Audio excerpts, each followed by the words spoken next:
Okay guys, I'm here today with Ryan Hall. Huge honor for me here in the 50/50 Martial Arts Academy in the Washington DC area. One of the nicest schools I've ever been. Very cool. I trained here with Dan as well. It was very nice.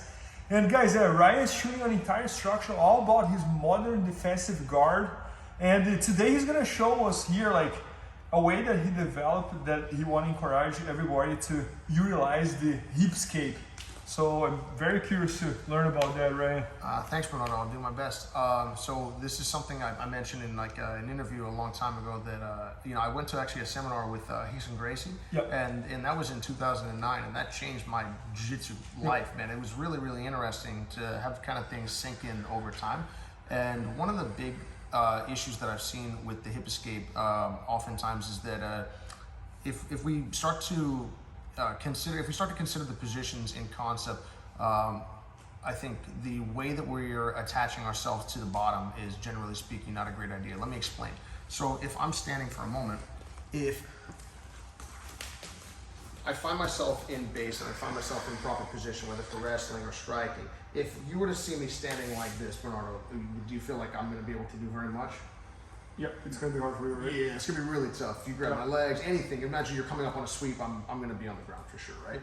If I find myself in proper base, I'm gonna be able to at least attempt to defend myself. I'm gonna have more access to my balance, I'm gonna have more access to my counter techniques. It's just like if I try to attack Bernardo right now, who's in powerful position, and that's gonna allow him to protect himself. If I'm in powerful position and I don't know how to protect myself, then the issue is awareness or knowledge. If I'm out of powerful position, even if I have knowledge, I can't do anything. It's like having a gun with no bullets in it. You can be the best shooter in the world, and you're gonna find difficulty in being effective because you simply have nothing to shoot. So what I want you guys to consider is, if I was walking around the room like this, you should attack me now, not now. Now, not now. Each time. Well, with the hip escape, there's two huge problems. If you start, my power comes from the floor. It's transferred through my body, off of the ground force reaction, all this other stuff that goes over my head for the most part. But what I would say is, right now I have base, I can bench press, I can leg press, I can turn, I can drive, I can bridge.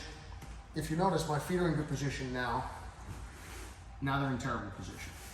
I have almost no ability to be powerful. What comes next is we go, oh, and I grab this guy with my legs. But I guess what I would ask myself in most cases is what I'm buying worth what I'm getting?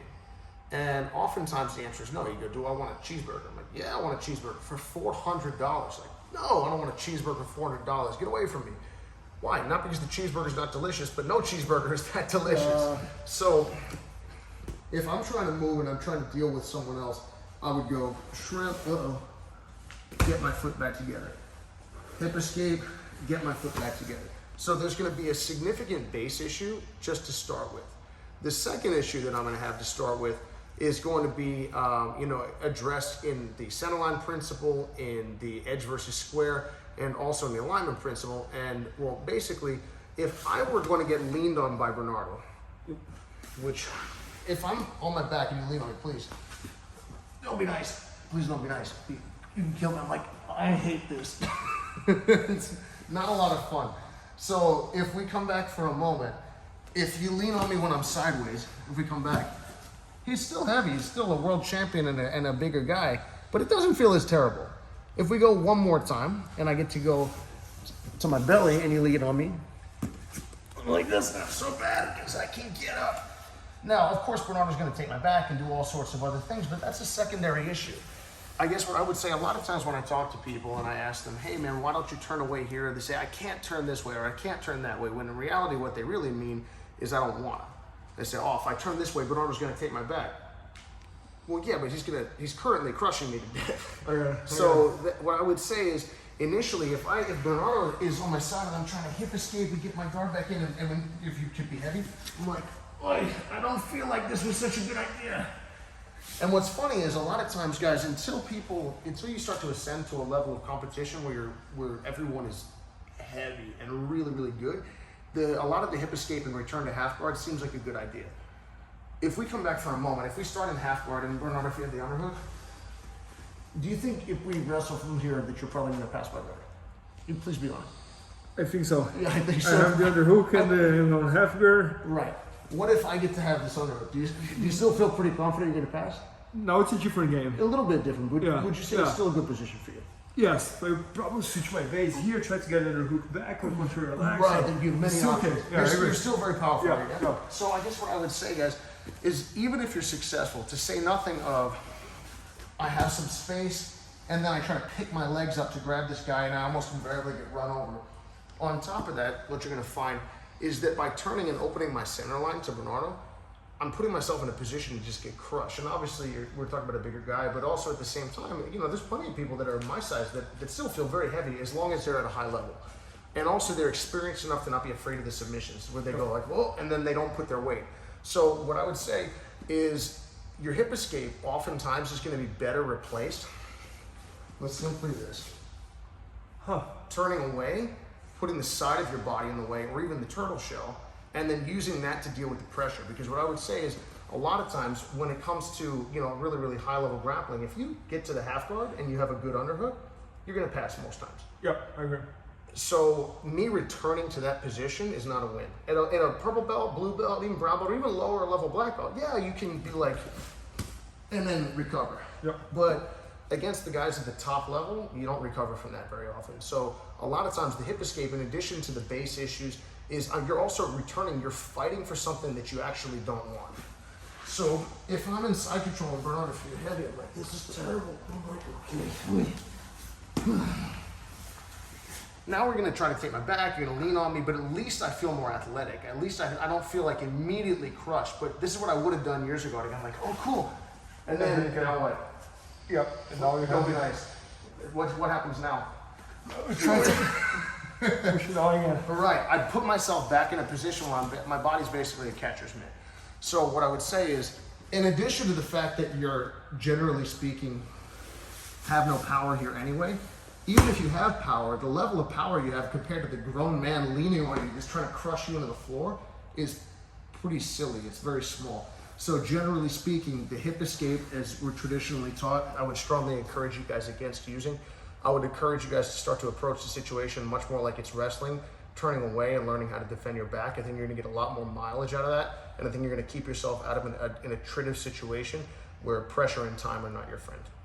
So, Ryan, so for example, when I'm in the side control, so instead of focusing on hip escape and recovering the guard, Yes. you're thinking more about finding a way to sit up, kind of. Yes, the reason being is, particularly I would say in coming in an MMA fight, is also, it's helped me because sometimes on a long enough timeline, if you have a no time limit jiu-jitsu match, you have forever, It's still difficult, and I think if the best players in the world were doing no time limit submission only matches, you'd still be crushing people from half guard and slowly but surely arm triangle, take the back and finish. Lucas Lepre is not going to struggle in a submission only match. He's going to do exactly what he does and just crush people. It doesn't matter. If you take away the points, I've trained with Lucas, it's still like you're squashed into the floor.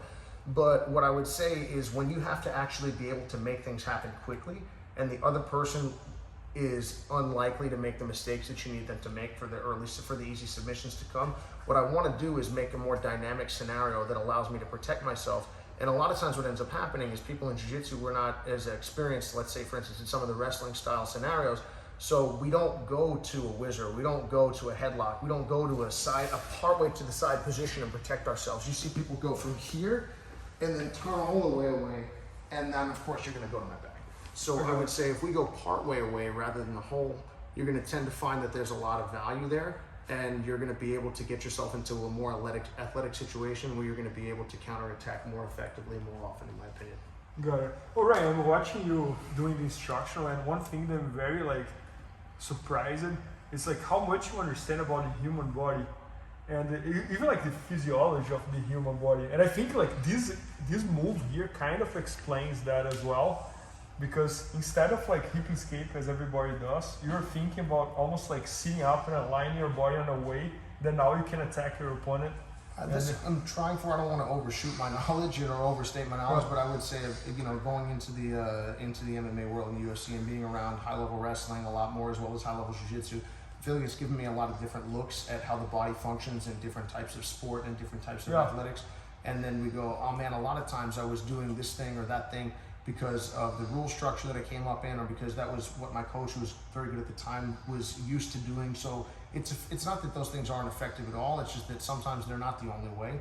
And I would say that I'm always trying to improve the power that my body can generate and reduce the power that theirs can. And when you start talking about being underneath someone, like if I half guard underhook somebody, I'm going to pass their guard.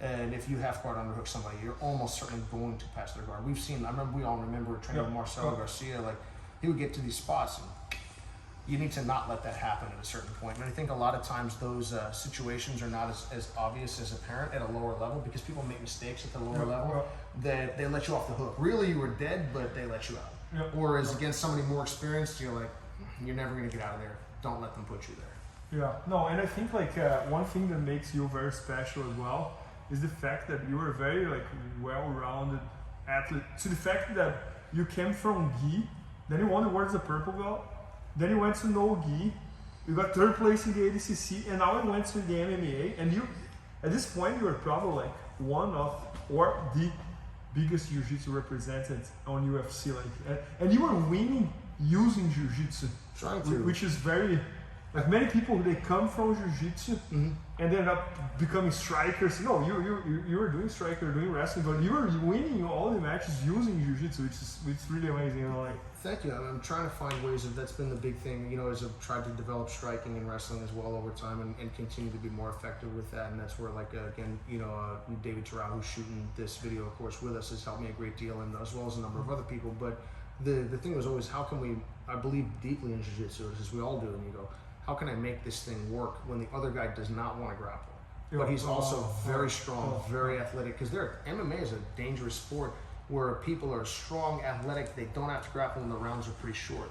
So you know, also, do I want to put my body, if we start talking about MMA, I don't want to put my body back into this shape. It's danger. If I can turn away and hide behind my turtle shell and convince this other person to grab me, as opposed to punch me in the face, I would say that would be a big thing as well. So you mentioned like the adjustments that you make as you move from sport to sport. And I think that's one of the things that's really made me feel strongly about this position and many others that you're going to see in this course. Oh, yeah.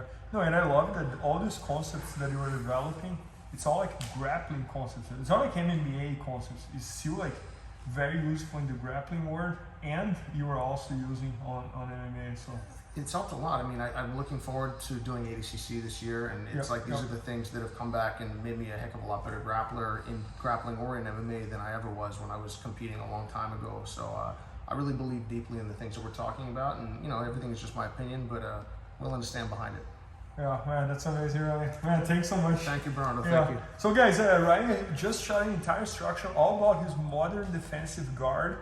And if you follow his career, like that's what he used on ADCC, and now he's using on UFC as well. So it's very efficient. So make sure to check that out. It's going to be at bjjfanatics.com, and maybe by the time you're watching, it's already there. So check this out. And thanks so much, Ryan. Thank you, Bernardo. Appreciate it. Thank you. Thank you. Please help me out to grow my YouTube channel. Just click subscribe.